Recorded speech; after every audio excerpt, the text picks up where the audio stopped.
My decisions were my decisions, but the consequences are also mine. I miss Selena just like they do, but I know I'll see her again in heaven. I know I will.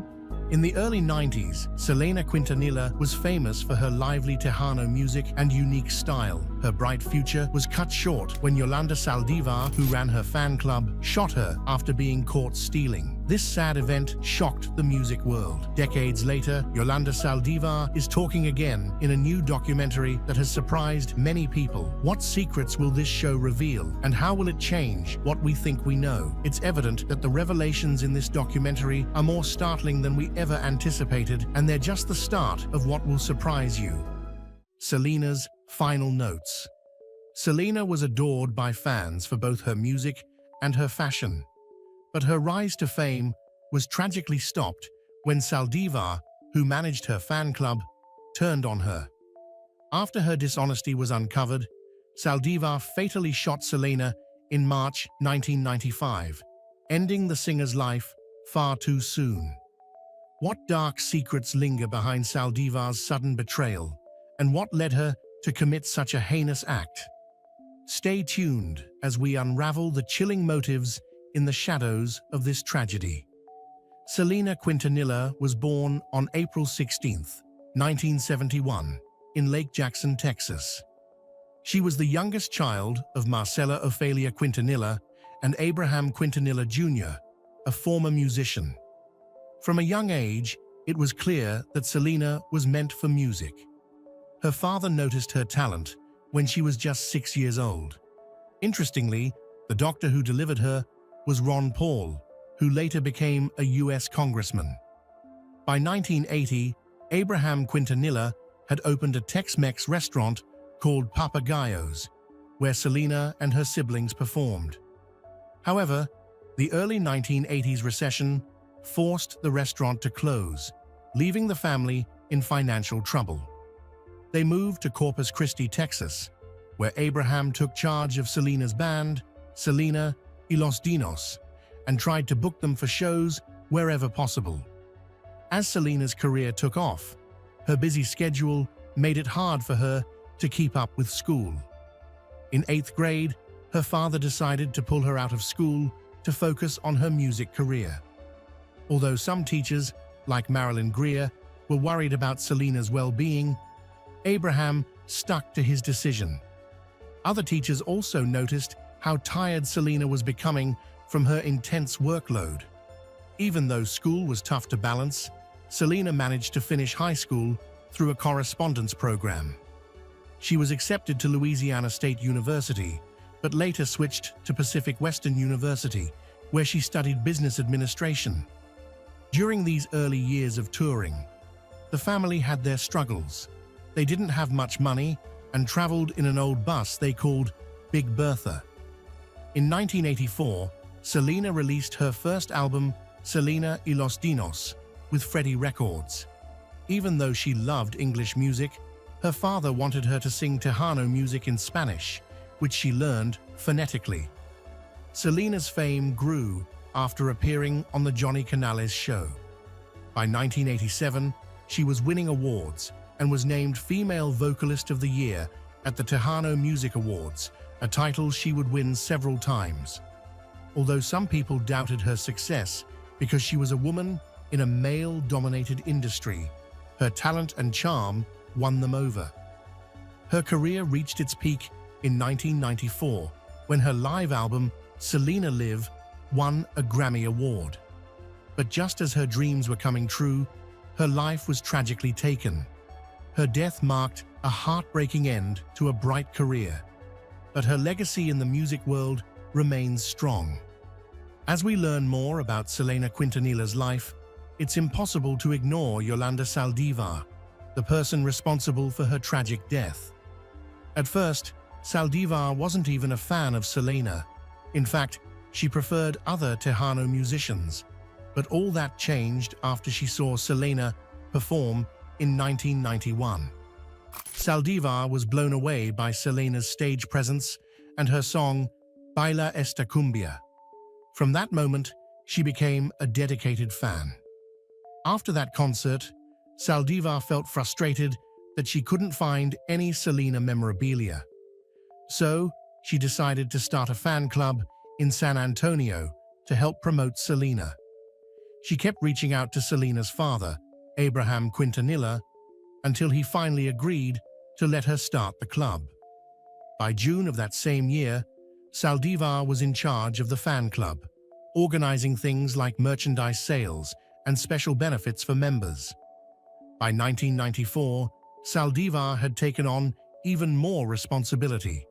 She was running the fan club, which now had over 8,000 members, and she became Selena's agent in San Antonio.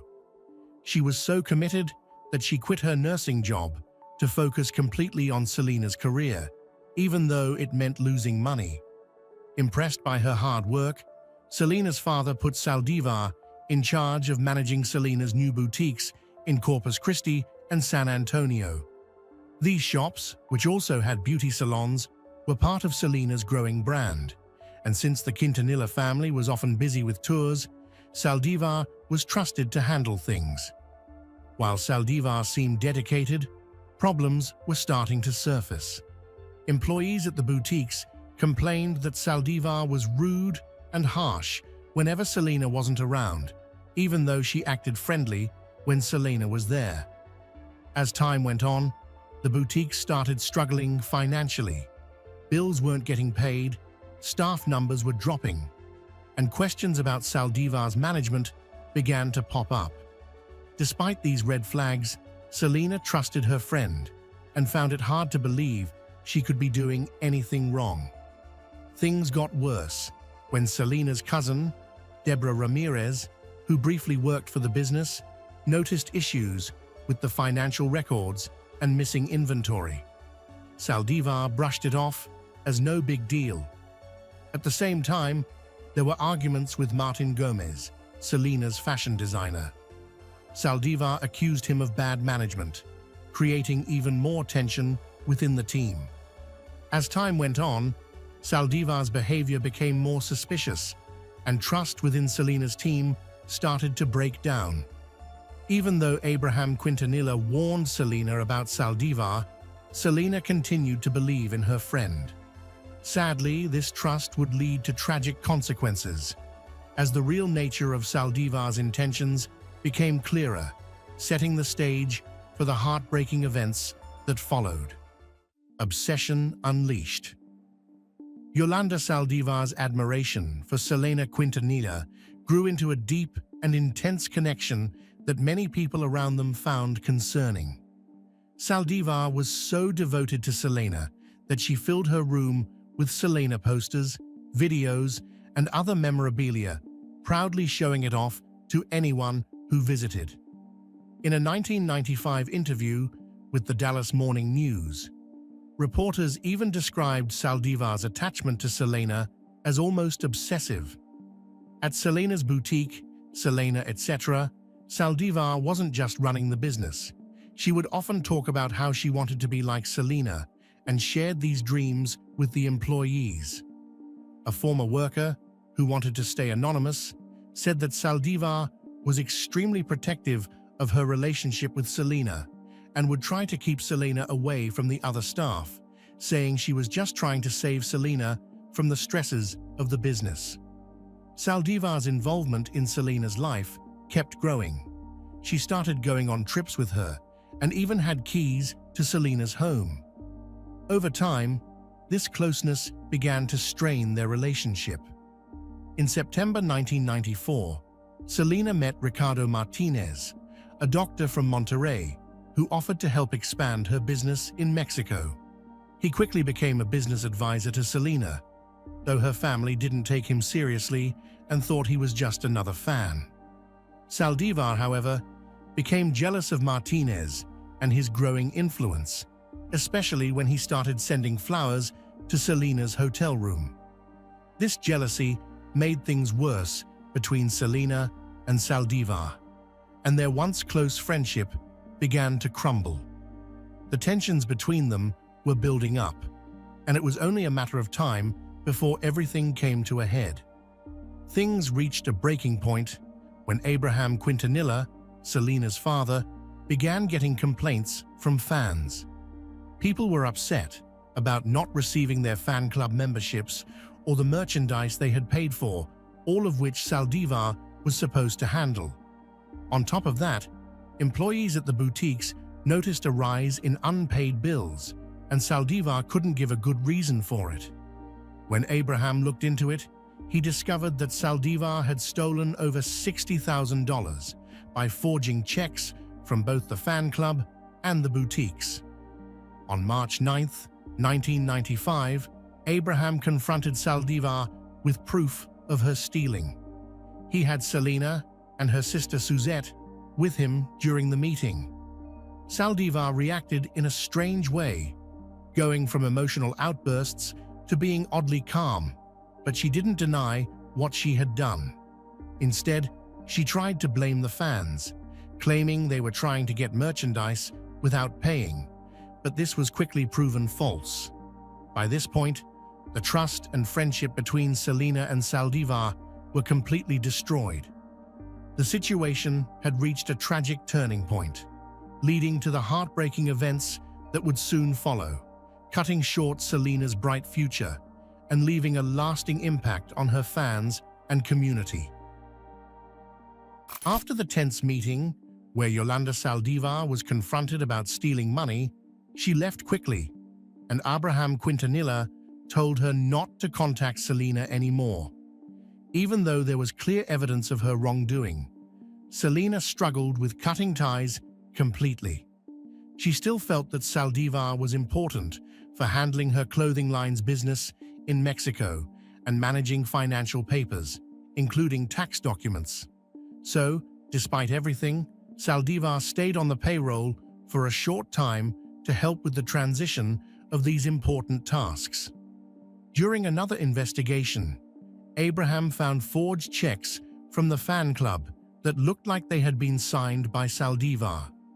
This proved she was directly involved in the financial problems.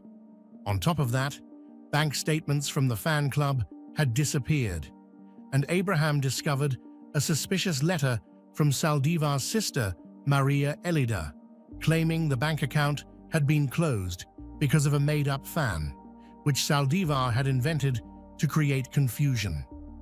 As more of this came to light, Saldívar became more desperate. The day after she was officially fired, Abraham physically removed her from the business. That same day, Selena and her husband called Saldívar to confront her about the missing money. According to Abraham, this marked the start of several attempts by Saldívar to put Selena's life in danger. On March 10, 1995, Selena took Saldívar's name off the boutique's bank account and removed her from the fan club president role. The very next day, Saldívar bought a gun, claiming she needed it for protection because of threats from her nursing job. But this was just part of a darker plan.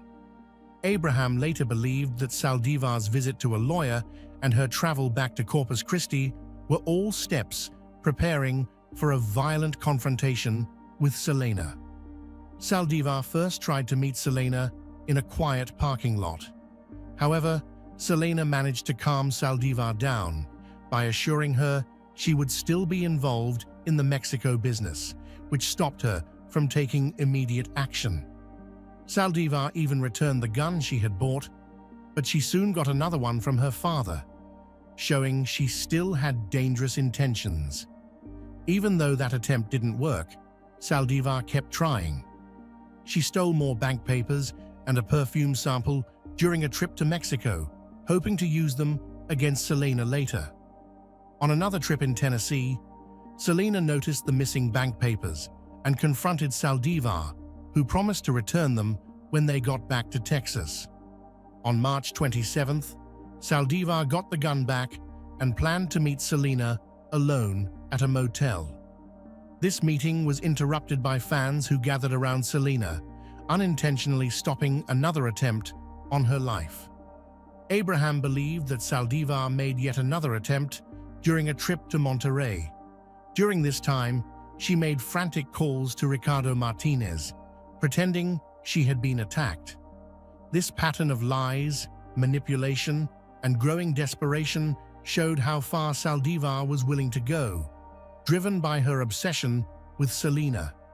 Sadly, it all led to the tragic ending that shocked everyone. On March 30th, 1995, after returning from Monterrey, Yolanda Saldívar checked into a Days Inn motel in Corpus Christi. She contacted Selena, claiming she had been attacked. Abraham Quintanilla, Selena's father, suspected this was another lie. Even with his concerns, Selena, along with her husband Chris Perez, went to meet Saldívar. While Chris waited in the truck, Selena went into Saldívar's motel room alone. Later, as they drove home, Selena realized that Saldívar had given her the wrong bank documents. Saldívar then called Selena again, saying she was bleeding and needed help, which Abraham believed was just another attempt to get Selena alone. Tragic deception. Against Chris's advice, Selena agreed to meet Saldívar again the next morning. On March 31st, 1995, Selena went back to the Days Inn to get the correct documents from Saldívar. During the meeting, Saldívar once again claimed she had been attacked in Mexico. Trying to help, Selena took her to the hospital, but the doctors couldn't complete an examination because of Saldívar's changing story. Frustrated, they returned to the motel. Back at the Days Inn, in room 158, things got tense between Selena and Saldívar. A loud noise, which a worker thought sounded like a tire burst, came from the room. Soon after, the worker saw a woman in a tracksuit, Selena, running and screaming, followed by another woman, Saldívar, holding a gun.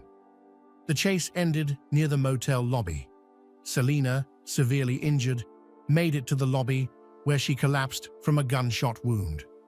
With her last words, she told the staff that her attacker was Yolanda Saldívar. Rubén de León, the motel's sales manager, remembered Selena identifying Saldívar before passing out. Despite quick medical attention, Selena was declared brain dead at the hospital and died just weeks before her 24th birthday. After Selena's death, Saldívar had a 9-hour standoff with the police. During this time, she expressed regret and threatened to take her own life. Eventually, she surrendered and was arrested. Saldívar was sentenced to life in prison and will be eligible for parole in 2025. Throughout it all, Saldívar claimed the shooting was an accident, though her actions made it hard for many to believe her. Selena's career, though short, left a huge impact. At the time of her death, her net worth was estimated at $5 million. Known as the Queen of Tejano music, Selena had a major influence in both Latin music and mainstream pop. Her third album, Entre a mi mundo, and her crossover album, Amor Prohibido, sold millions worldwide. Outside of music, Selena also succeeded in cosmetics and fashion, setting a path for other celebrities to follow with their own brands. Even today, Selena's vibrant legacy continues to inspire people of all ages, remembered for her powerful performances and her unique blend of cultural music styles. Selena Quintanilla's legacy as the Queen of Tejano music is huge. She was one of the first Spanish-speaking artists to become a mainstream success, opening doors for many Latino musicians who followed. But her impact wasn't just in music. It reached into cultural identity and helped break down barriers in the music industry. Her final album, Dreaming of You, was released after her death, and it went straight to #1 on the Billboard 200 chart. This showed how much she was loved by people beyond just Tejano music fans. Keith Thomas, a producer who worked with Selena, said in an interview with USA Today that she was on track to become a global superstar. Many others agreed, seeing the huge potential in her career. Selena's influence is still felt today, especially in pop culture. Jennifer Lopez, who played Selena in the 1997 movie Selena, often says that this role had a big impact on her life. It helped her acting career, and it even inspired her music journey. But this wasn't the only way Selena's memory was honored. In 2017, more than 20 years after her death, Selena received a star on the Hollywood Walk of Fame. It was a big moment, showing just how much she had influenced music and culture. Her story continues to inspire, especially after the release of a Netflix series in 2020 that explored her life and legacy. Even though she's gone, Selena's presence remains strong. People still love her music, and she's remembered as someone who broke new ground for many Latino artists. Her short but incredible life keeps inspiring new generations, especially in the Latino community, who see her as a role model. Almost 30 years after Selena's death, Yolanda Saldívar announced a controversial documentary series called Selena and Yolanda: Secrets Between Us. The project has been met with a lot of anger from Selena's family and fans, who feel that Saldívar is trying to profit from Selena's memory.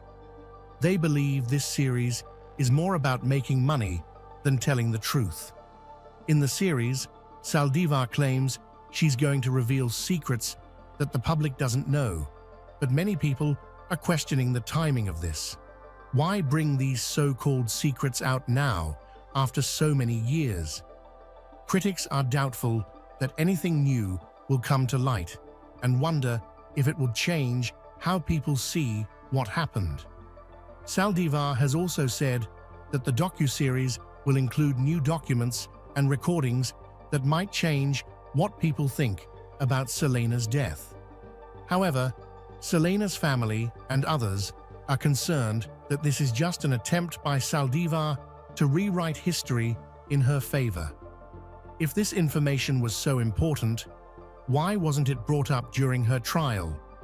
Most people see the series as a disrespectful way to stir up controversy and make money. Fans of Selena want to keep her legacy intact without adding more drama, and many are worried that this series could damage her memory. For now, the focus remains on preserving Selena's incredible life and contributions, without letting new controversies overshadow her lasting impact. What was really going on in Yolanda Saldívar's mind? And could there be more to the story of that fateful day? Don't forget to like, subscribe, and stay tuned for more revelations.